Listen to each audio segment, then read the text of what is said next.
Hello and a good morning, good afternoon and a very good evening to you, the people of the tube. Hope you are feeling grand and all is well in your world. Hello there, I have an itchy under bit of nose. Bleh. Hi everyone. Yes, welcome to another A&Q Wednesday. Let's dive into question one. Okay, so question one today is, could I use an EQ pedal to make a tele neck pickup sound like a strat neck pickup? Or would it be easier the other way, to make a strat pickup sound like a tele pickup using an EQ pedal? You probably wouldn't need an EQ pedal. In all fairness, there's not much in a good tele neck pickup to a good strat neck pickup. I always find tele neck pickups to be a bit darker and a bit rounder sounding. You know, they're a bit fuller. You know, a strat pickup is a bit... The only word I can think of is hollow, but in a good way. It doesn't mean it's not a negative thing, obviously. But, Telecaster pickups are always a bit, like, fatter. So, all I would do, really, I wouldn't use an EQ pedal. I don't think you really need it, because I think all you need to do is add, like, more treble or presence to the sound of a Telecaster, and you can get it in the ballpark. You know, and then if you switch to a Stratocaster after your Telecaster, you know, you can just turn the treble down again. But I always find, like I say, what do you call it? Telecaster neck pickups to be a little bit darker than a Stratocaster. But in a nice way. They still have that kind of like clarity of sound, but they're just a bit woollier, you know, which is why, you know, I prefer Stratocaster's neck pickups over Telecasters, really. I love my Oswald Tele's neck pickup. I don't know what Nick put into that one, but it's it's magical. There's something going on with that one. But yeah, it doesn't sound like a Strat. But if you up the brightness of the pickup a bit, you know, treble-wise, not mid-range, it's more treble, you can kind of like get rid of some of that darkness and that roundness and kind of thin it out a little bit more, and it gets that kind of hollowy Strat thing. You know, it's never going to be 100%, but in all fairness, Telecasters and Stratocasters, although they do sound different, because they're the same lineage, it's very easy to kind of like to get them to sound very similar, if that makes any sense whatsoever. You know, it's very easy to kind of get them to live in the same world, if that's the way to word it. So yeah, I mean, it's possible, but I don't think you would need like an EQ pedal. I think all you just have to do is really up the ante on the treble side of it thing.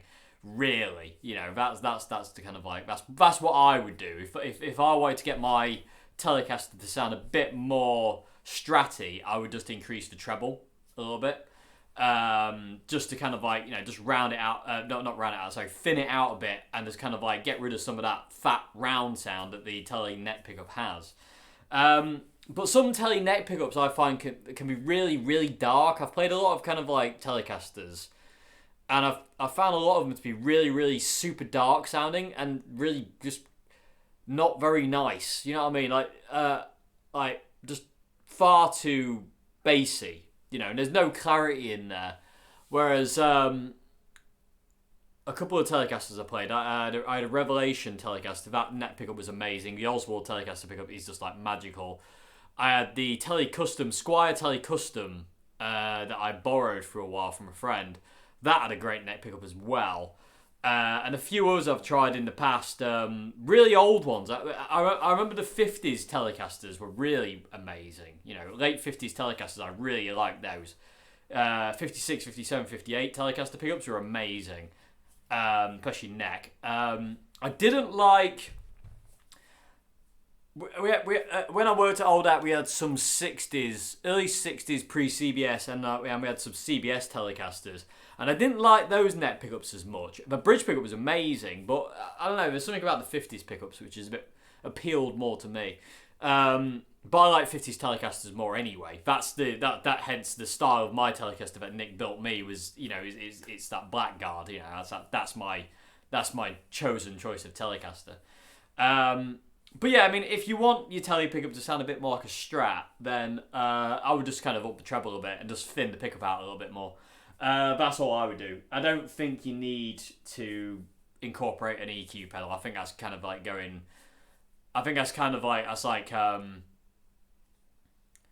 a bit kind of too much, if that makes any sense. You know, I think you're kind of adding a bit too much there to kind of like, you know, for what is fairly relatively easy kind of like tweak.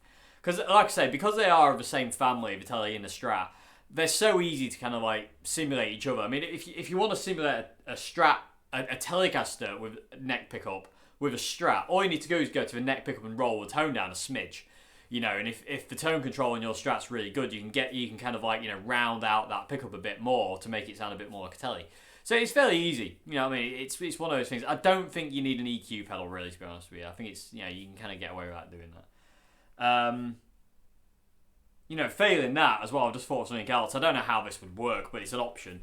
You could always change out the 250k pot, volume pot, in your Telecaster for a 500k and make the guitar brighter, which would then thin out the pickups, make them a bit more stratting.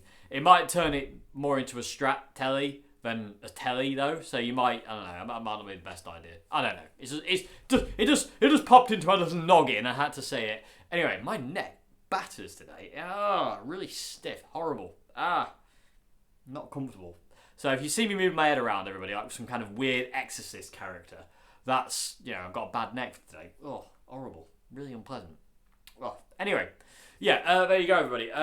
There you go. That's what I would recommend there, is like I say, I would just up the treble a little bit more and just hollow out the pickup a little bit, you know, if that makes any sense. So yeah, anyway, I hope that made some kind of sense. But I don't think an EQ pedal would do much, to be honest with you. I think you can just do it from your amp. So yeah, I hope that made sense, and I hope there was something in there that's, you know, worthwhile and can help. I hope. Anyway, so I'm going to move on to question 2 now. Question 2 is, excuse me, it's not that. Question 2 is there something about Filtertron pickups or mini humbuckers you don't get on with? Because I don't think I've ever seen you play a guitar with them in.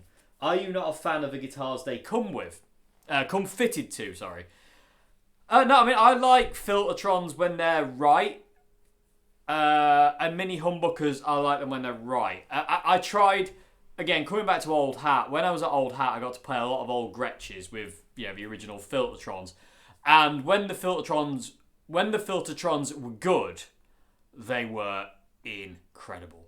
There was I demoed it actually, and it's somewhere in the Old Hat videos. There's a red Duo Jet. Is it Duo Jet? Is that what they're called? Yeah, the red Duo Jet. It's like, yeah, it's the single cut Gretsch Les Paul copy basically, or did it come out before the Les Paul? I don't know. Something. Anyway, it's the single cut, and it was a red one. I want to say it was from '57, but I don't think it was. I'll just quickly check the date. Check the date of it actually, but that guitar was really weird actually. It was quite sad in a funny kind of way, because it had obviously been given as a 1956. 1956 Gretsch Duo Jet. And that guitar was really sad because on the back panel was engraved really neatly. I don't know how this person did it, but it was amazing. It was like to somebody's name, I don't even know who it was, from Grandpa. And it was just, that was really sad that guitar ended up not in that family. That, you know, I don't know what his story was, but I find it really sad, and it really upset me actually in the video, and I got a bit emotional in the video because I was like, this guitar doesn't belong here.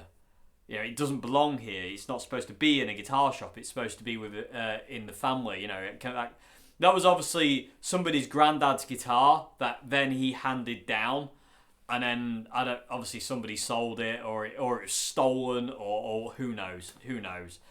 But the Filtertrons, coming back to the pickups, the Filtertrons in that guitar, that was possibly one of the best Gretsch guitars I ever played, is that 56. Amazing guitar. There was a couple I tried that I didn't like. I didn't like them in some White Falcons and some other ones here and there. I don't really like the White Falcon though, if I'm being perfectly honest. It's not my, that's a guitar that I don't get on with or particularly like. I've played a lot of them. And I just don't like them. I don't like White Falcons. It's like strapping on a grand piano. They sound good and they play good, but they're not for me, if that makes any sense. Which is strange, being a John Frusciante fan. You'd think I would like adore them, and I did for a while until I played one, and I was just like, no, not for me. But no, I love Filtertrons, but because I'm a spoiled little git, and I got to hear like the original Filtertrons, the really old 50s ones, that are just like, ugh. When they're good, they're good. But there are bad ones. I played some absolute dogs when it came down to Filtertron pickups. I remember some guitars were really good, and the Filtertron... it was a Gretsch Roundup. That was it. I don't know if I ever demoed that. Did I ever demo that one? I demoed a Gretsch Roundup, and it was an original. Again, I can't remember what the year it was. God, so many years ago. 56 again. Was that the good one? I would have to watch it back and know, because I'm pretty sure I played... We had 2 Gretsch Roundups. Yes, we had 2 Gretsch Roundups in Old Hat. One was good, one was cack. But played well. That was it. Yeah, that was it. And the one I demoed was the good one, and that was a 56 as well. Who would know? 56 Filtertrons for me seem to be my year of Filtertrons. But no, I mean, when Filtertrons are good, oh my god, are they good? Or is it? That's got me thinking now. I'd have to watch the video back. It was a long time ago. When was that? I'm sorry. This is making me go down memory lane. Let's just shut that advert up. 2014, 18th of February. Crikey, oh blimey, 6 years ago, I demoed that guitar. Crumbs. Anyway, but no, I mean, I like Filtertrons, but like I say, they have to sound right, and sometimes they just don't. You know what I mean? And I adore the way Filtertrons look. I personally think Filtertrons are one of the best looking pickups in the world. I think they look absolutely stunning.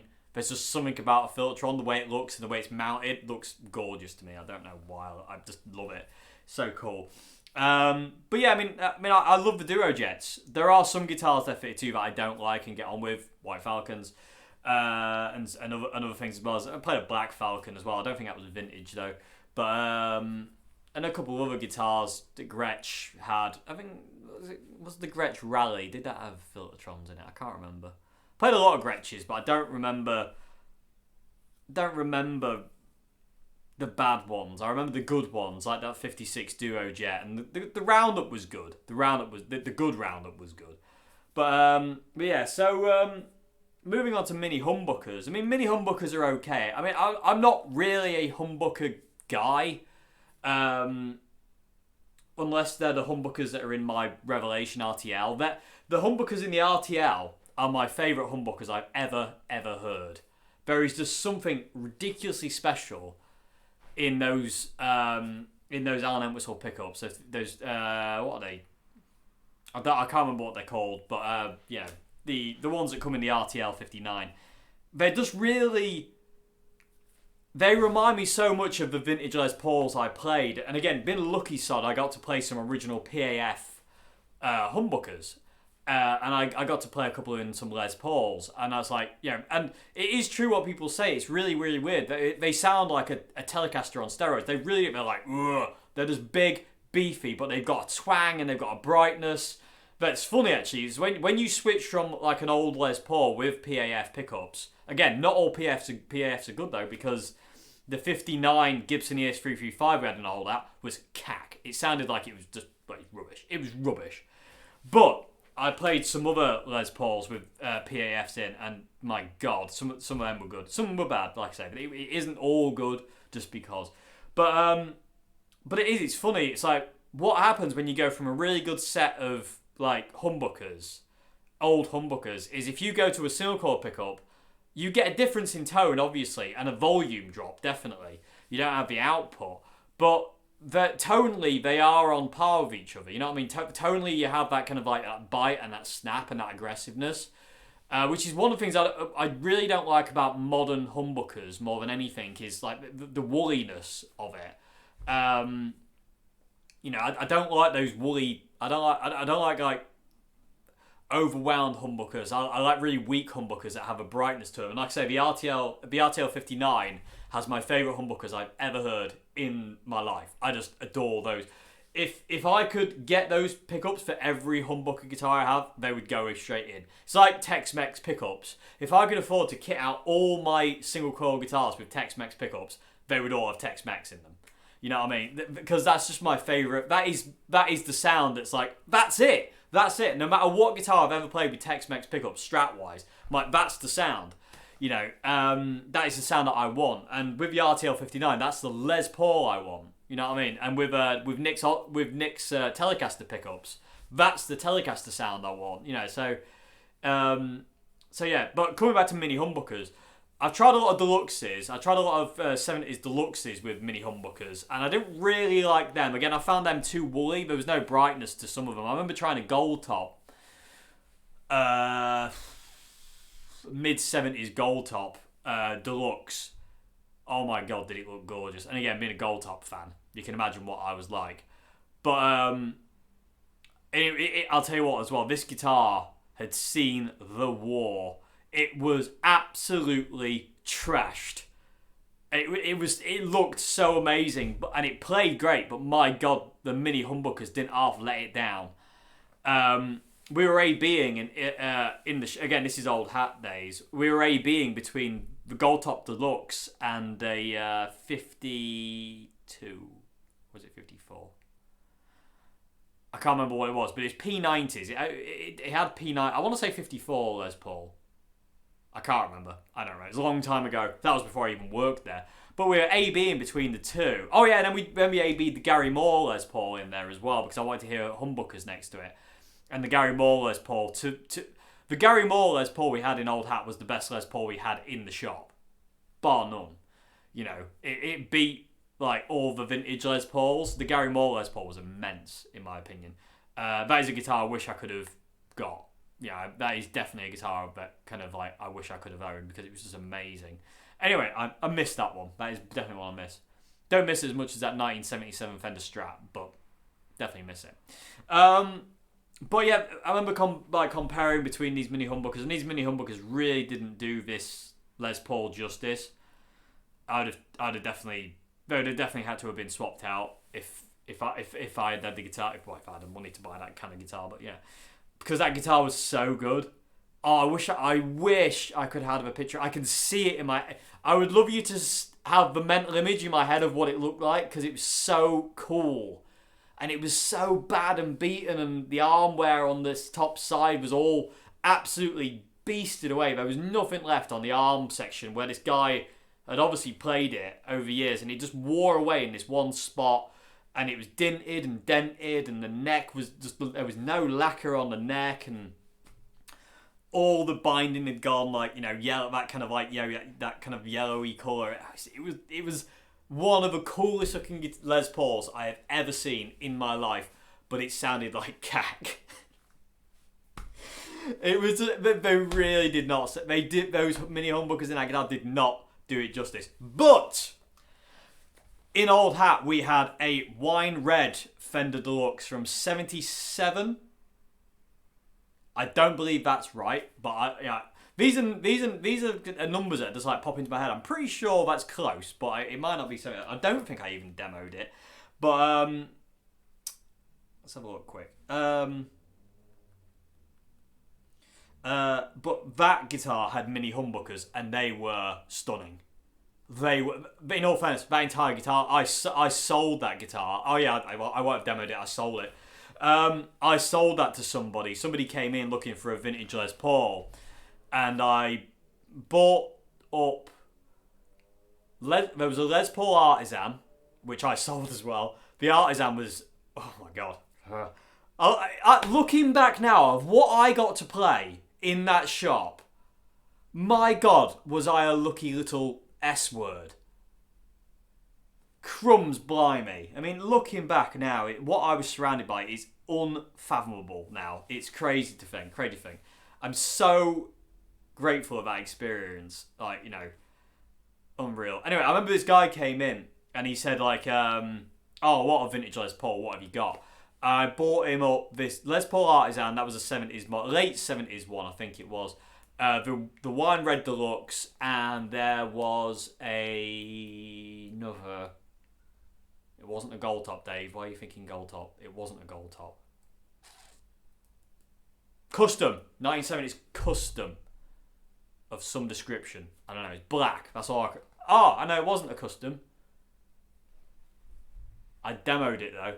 I can't remember what it was. Anyway, it was like a black custom, but it was like a Pearly King custom, if you will. It wasn't called a custom. It was called something else, but I don't know what it was.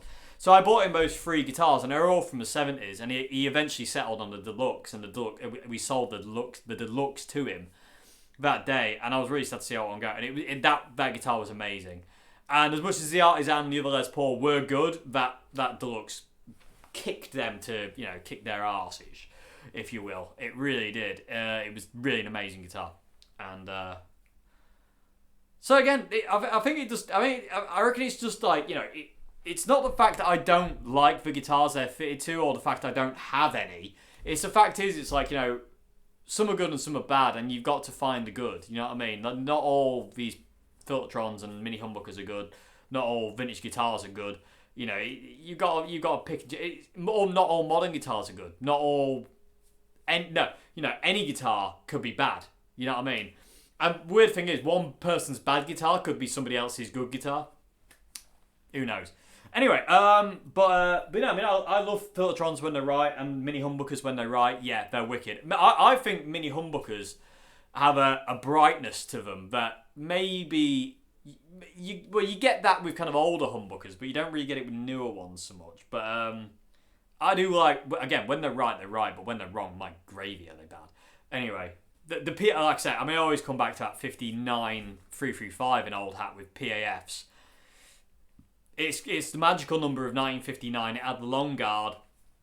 It was checked to hell. The checking on it was amazing. It had the original case, everything. But my God, everything about that guitar was bad. The neck, the way it felt to play, the sound, everything about it was bad. It just looked good, and it had the magical number of 959 attached to it. But other than that, the guitar was garbage, absolute garbage. So anyway, but yeah, I mean, I do love them, but they've got to be right, like anything. You know what I mean? If it's not right, it's not right, and you'll know. You know what I mean? After a while of doing things like with through experience and kind of like playing everything, because I always recommend to play everything. Even if you don't think you'll like it. I mean, my Ibanez Gem is a good example of that. I mean, I am in love with that Gem. The Gem Junior is just sat there. That guitar, I just adore it. I adore it. I really do. I love it so much. It's literally one of those guitars that I can't see me ever wanting to sell it. It's one of those guitars that if I had to sell it, it'd break my heart. You know what I mean? I would sell other guitars before that one went anywhere. Because I don't know what it is. I don't know. I mean, it's so out of my world. It's so out of what I'm used to. But I absolutely adore everything. It plays and sounds incredible. I love it. But, who knew? It's like BC Rich Mockingbirds. I love BC Rich Mockingbirds.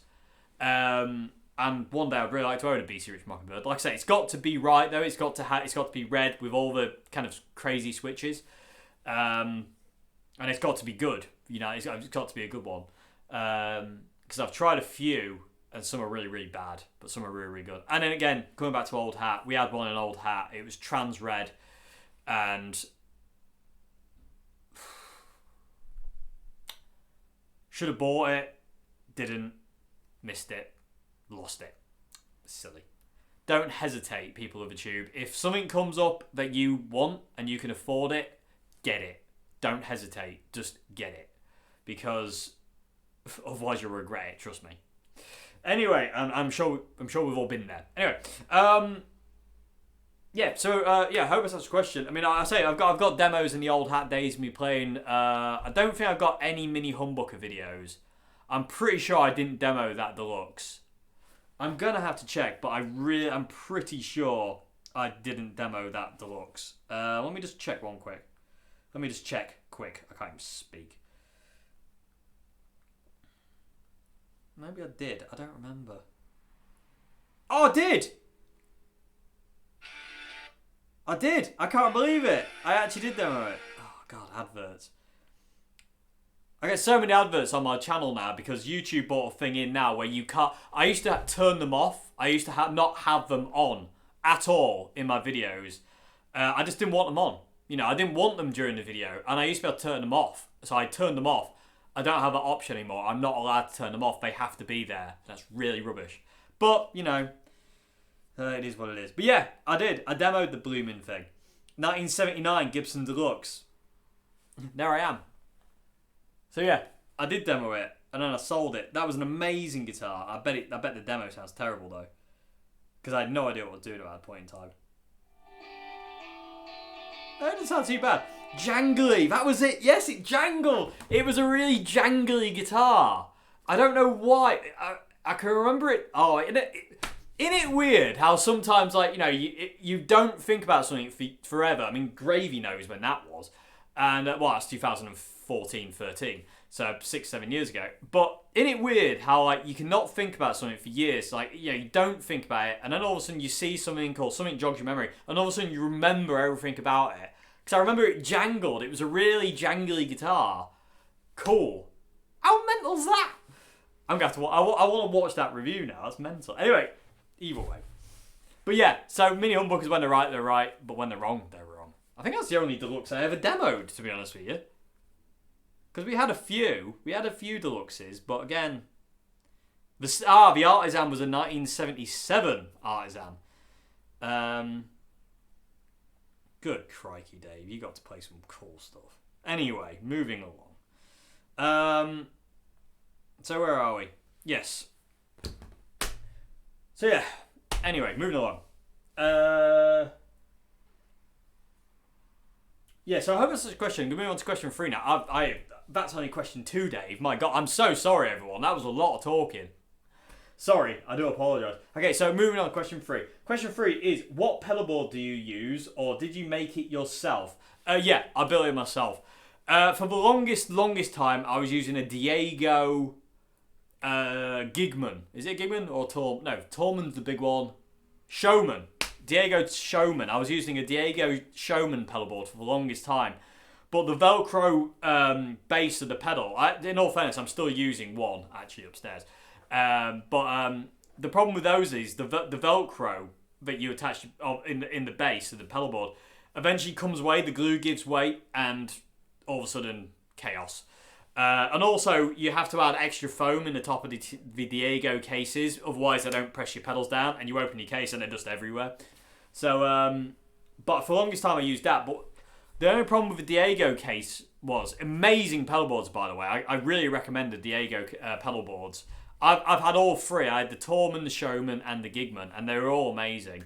In all fairness, I wish I hadn't sold the Gigman. I had a Gigman, and I sold it because I'm an idiot. The Torman was the size... The Torman was my pedal board for a long time, and the Torman pedal board was the size of a guitar case, and that used to be my pedal board. It was full of pedals, and that was my pedal board for the longest time. And then I went to the Showman. But then eventually I got kind of fed up of not having a lot of space on the floor when I gig, because where I get to gig, you don't have a lot of space. You'll be lucky if the place you are standing is the size of this settee. You know, you're very lucky. So I thought, well, I don't want to sacrifice on the pedals I've got, but I can cut down on space if I build my own, and I can get it into a way. I can build it in a way that makes sense to me and how I want it, and I can also have the power supply under a tier, so I can have a 2-tier pedal board. So I built my own, yeah, and I have a couple of pedal boards. I've built a lot of pedal boards. I've built more pedal boards than I've bought, and I think it's cool. I reckon it's good fun to build your own pedal board, and I would recommend it, to be honest with you, because I think it's very gratifying to use, you know, your own board. It's like, you know, you look at Paul Gilbert, and he just goes out, gets a bit of wood, whacks Velcro on it, whacks his pedals on it, jobs are good. And the way he designs it so it fits in his guitar case is just genius. That's just really, really cool. So, and I would recommend it to anybody. And one day, I'm gonna build one on camera. I don't need to build one at this point in time, sadly. But well, not sadly. I'm happy with the one I've got. But If I ever build another pedal board, I'll film it and show you how I do it. But yeah, I just built my own. Like I say, I have a homemade one that I use for when I gig my Line 6 HX on its own with a Vox Wah-Wah if I'm crammed in, and then I've got my main board that I've made in the demo room, in the video room, but that's the one you see in videos, and then I've got the Diego Then I've got a Diego Showman, which is still kitted out. And that's what that one is. But so yeah, I've got 3 boards. But I do like building my own pedal boards. I think it's fun to do. You know what I mean? It's really good fun to do, and I enjoy that. I think there's a lot more. You can go out and you can buy pedal trains or this, that, and the other. Personally, I hate pedal trains. I hate pedal boards that sit like this. I can't stand that. Pedal boards need to be like that for me. I cannot hack slanty pedal boards. They drive me up the wall. Plus, I hate the look of the pedal train.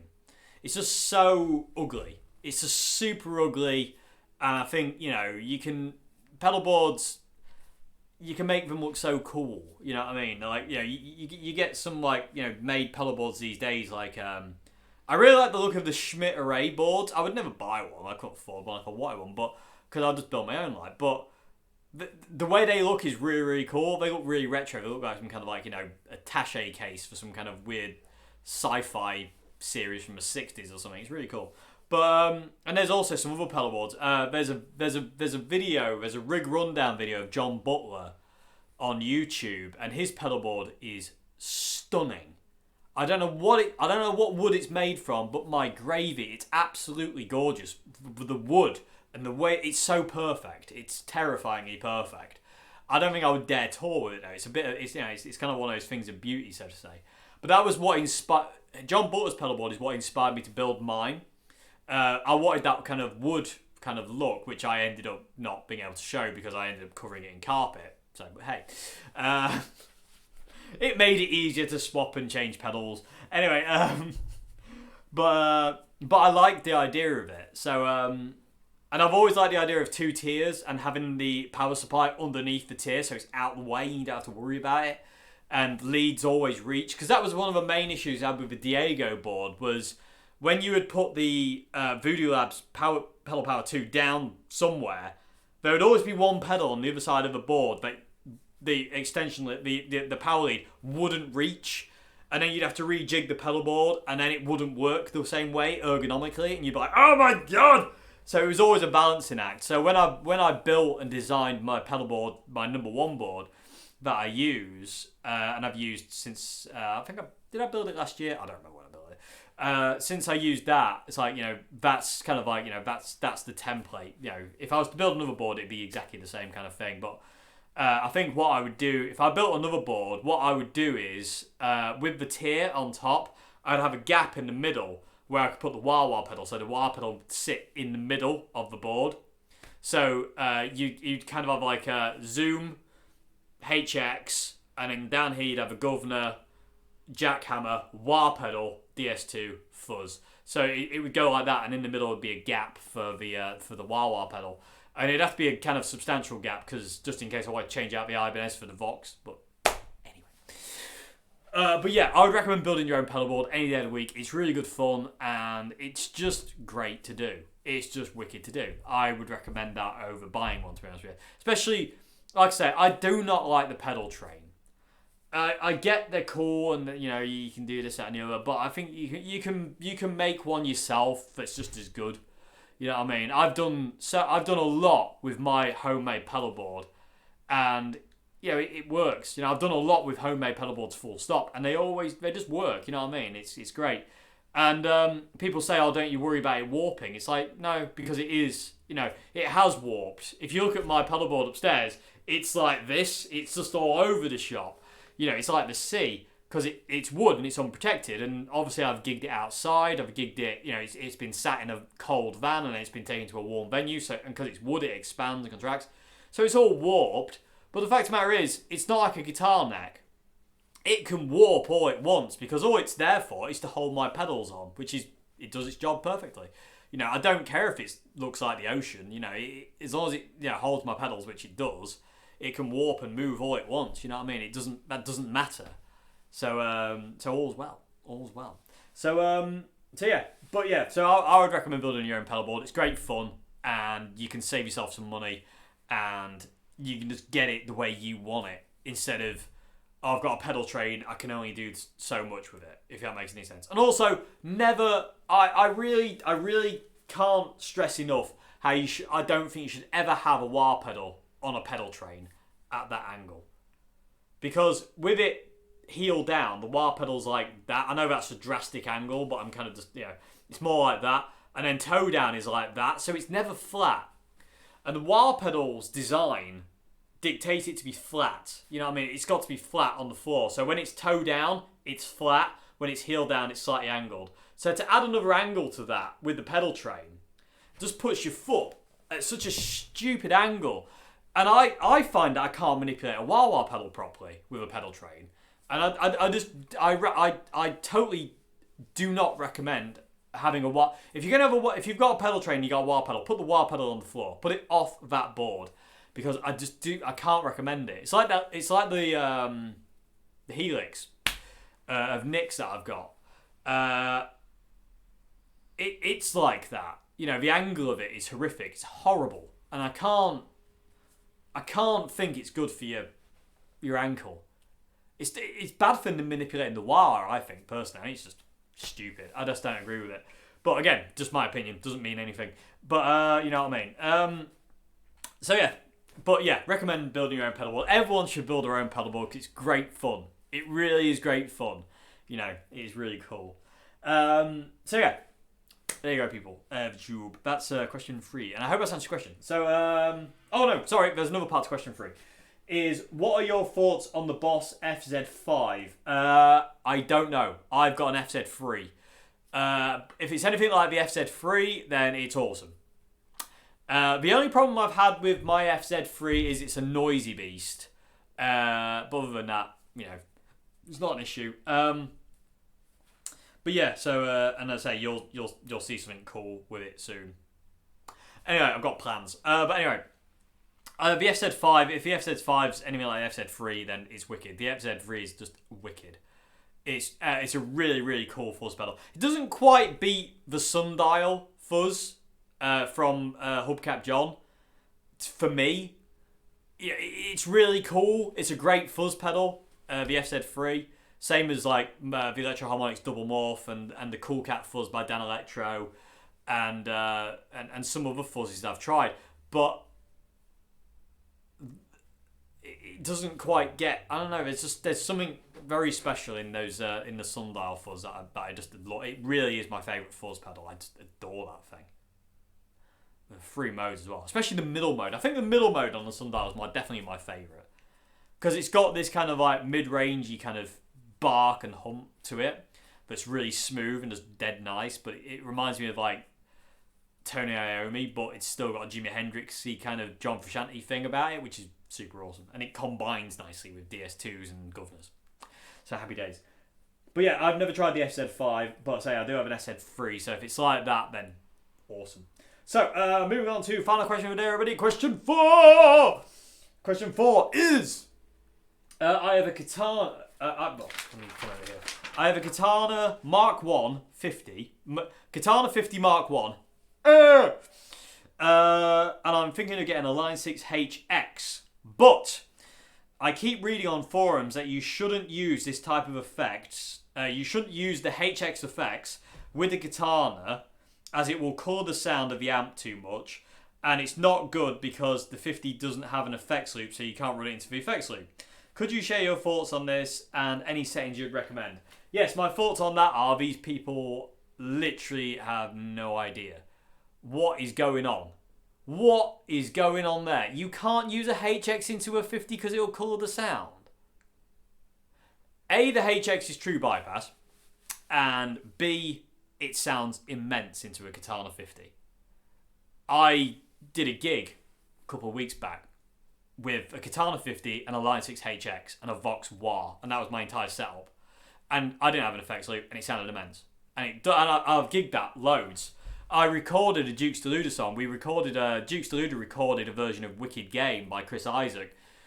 I don't know when, 2 years ago, a year ago? No, 2 years ago.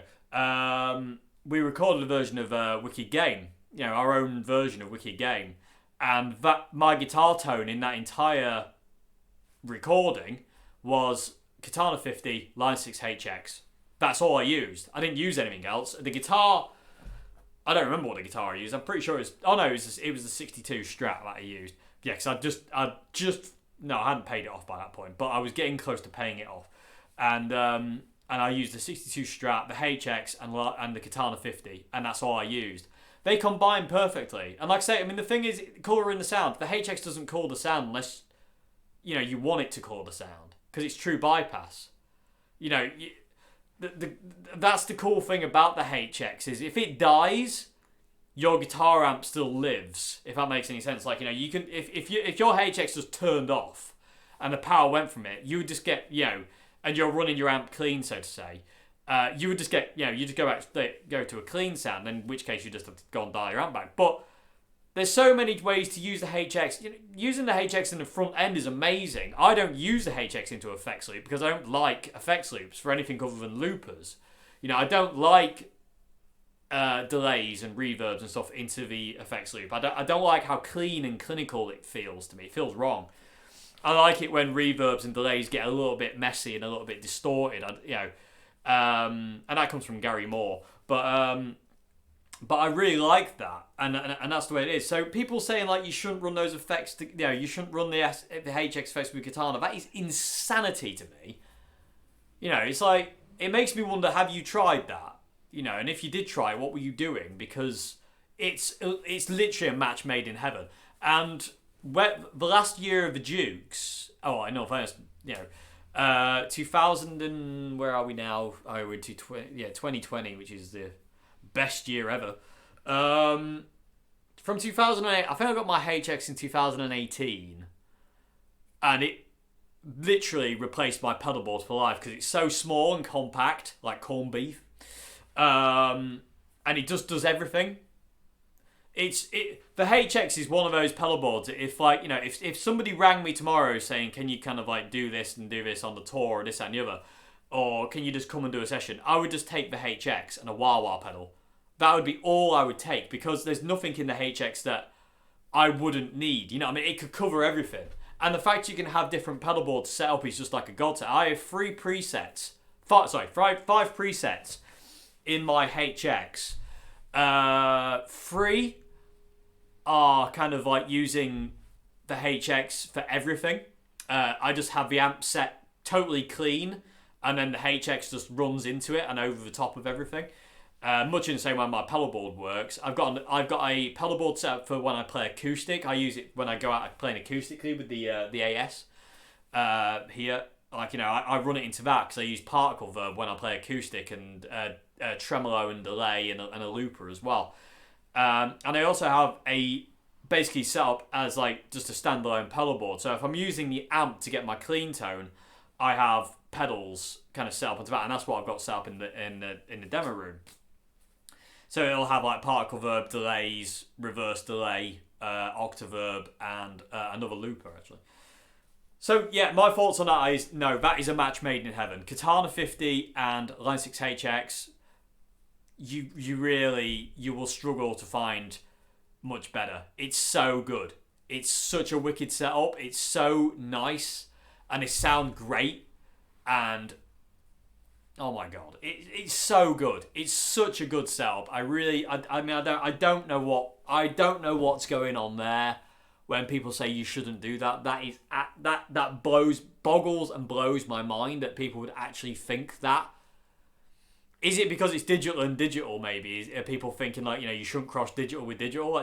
That to me seems ridiculous. And I did so many gigs with the Dukes where I would use either the Katana 100 or the Katana 50, depending on space, and just Line 6 and my Vox Wah, and that's all I used. And I could cover everything, any effect, any sound I wanted, I had it, and I never wanted for anything with that board. And literally the board's about this big, it's about that long by about that deep, and that's literally the whole board.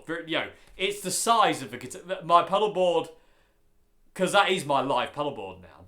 Unless I'm doing solo shows where I go looping, kind of on my own. But if I'm playing with a band, that's my pedal. I use the Line 6 HX and a Vox Wah, and that's all I use. But because it again cuts down on real estate, so I can actually move about a bit. But maybe people are thinking you shouldn't combine digital with digital, but like I say, that was my setup for Dukes and the Trio for forever. Since I got the HX, the HX is a pedalboard killer. I really honestly believe that. I really do believe that the HX is a pedalboard killer. It's just incredible. It really is. It's an incredible unit. It's one of those units that if it broke, I'd just buy another. I would just buy another. In all fairness, I would like another as a backup because I'm a backup weirdo. I like backups for everything I've got.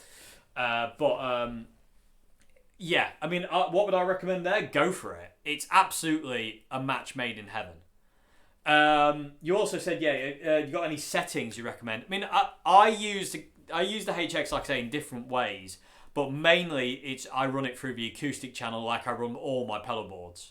And I just use the HX to get everything.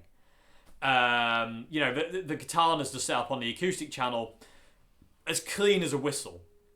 Absolutely clean as a whistle.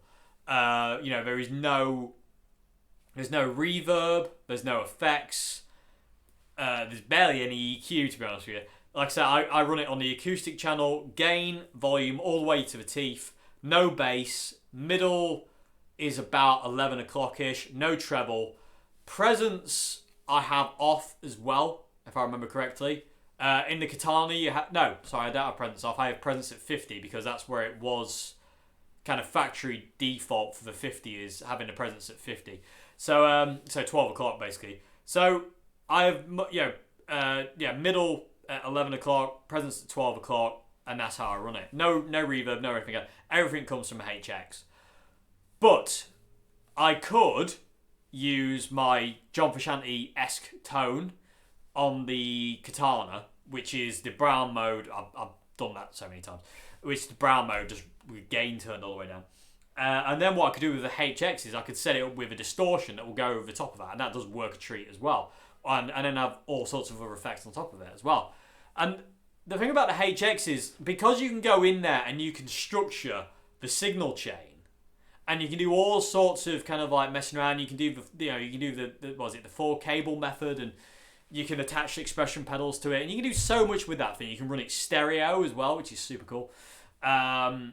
Because you can do all that with it, it's just like, you don't really need anything else. Like I say, I mean, if I ever had to kind of go on tour, if you will, never happened anymore, but one can dream. And I was like on the level I'm at, and I had to go and play like a pub somewhere or a club somewhere, and it's small. That is literally the board I would have. I would pick the HX and the Vox Wah over my bigger board, mainly because it's space saving and ease of use, and it just cuts down on you don't. I just run the Vox on batteries, and wah pedals have no power consumption at all. So, batteries last forever in a wah pedal. Anyway, but yeah, I mean, they're amazing, and especially running to a Katana, my gravy. Me and my friend Dan have been messing around in here, rehearsing new songs and whatnot, and I've been running the HX through the artist, and oh my god, is that a sound to behold. It's absolutely stunning. Absolutely, you really do. It's just incredible. The HX is a pedalboard killer. It really is. It's incredible. Absolutely incredible. The distortions on it are great. Everything on it's great. Everything on that pedal is wicked. It's just a pedal that I cannot recommend enough. They are a bit pricey, sadly, but they're not as much as the Helix, and they are worth it because you've got everything you'll ever need in there, and it's just so good. Everything just works as well. It's so good. It's. I would say the HX is the ultimate multi-effects pedal. I really would. I would say it's definitely the ultimate. It really is incredible. Anyway, enough gushing on the HX, but I don't understand why people are saying you shouldn't combine them two, and especially because it doesn't have effects loop. It's got nothing. It doesn't mean anything. That doesn't. So I would go for it. But it depends on how you want to run it. I mean, you know, you can run the HX as a standalone pedal board where you just turn things on when you want it, or you can do what I do and have three pedals, well, three things running in the background. I have an overdrive pedal, a 10-band graphic EQ, and a spring reverb running in the background. You can't see them in the on the thingy, but they're on all the time, which is pretty much exactly what I do with my pedal boards. You know, I just run it the same way.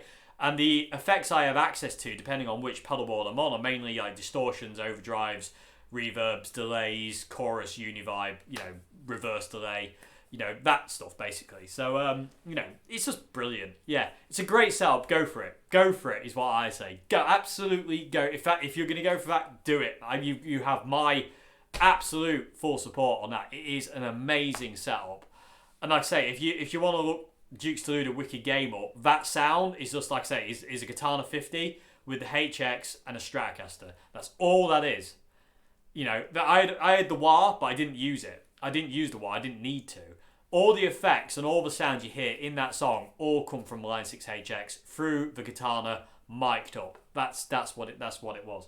So and oh my god, did it sound good. And we recorded it with my friend Ian, and Ian was playing on it after we'd finished recording, and I was just like, Ian's literally one of the best guitarists I've ever known in my life. He's just so good, and he's just so awesome to listen to and watch playing.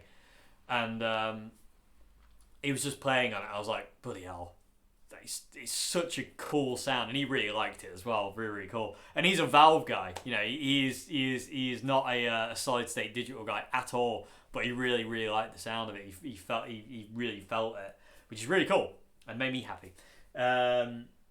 Because I really appreciate his opinion, because he's got such a great sense of tone. So when he said this setup's really good and it sounds good and it sounds nice, I was like, you know, I got a lot of kind of like clarification. Is that the right word?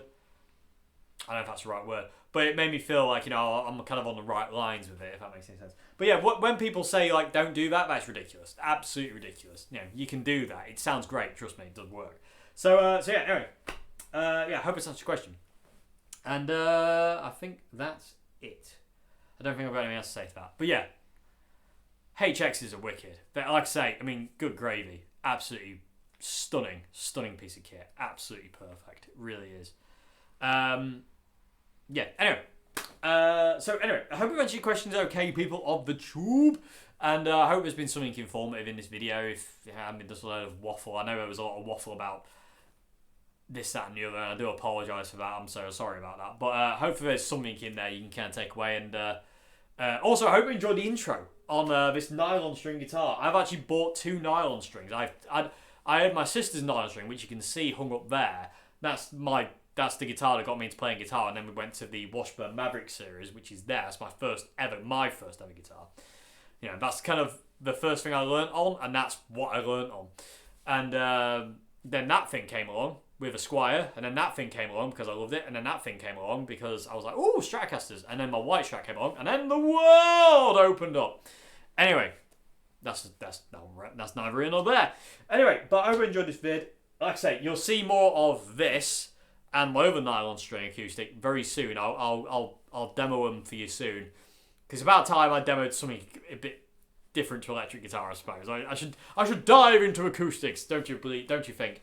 And I've had a lot of people requesting acoustic stuff, so I'm gonna do like a nylon string extravaganza vid at some point. Well, hopefully very soon, where I'm gonna demo this guitar, which I absolutely adore, and this other nylon string I've got as well. So yeah. So I hope you enjoyed this video, everybody. If you want to submit a question for Q&A Wednesday, description box below has an email in it. Email me there. Anything else to say? Nope, I think that's it. So, thank you very much, everybody. I'll see you again. Have a great morning, afternoon, good evening, and goodbye now.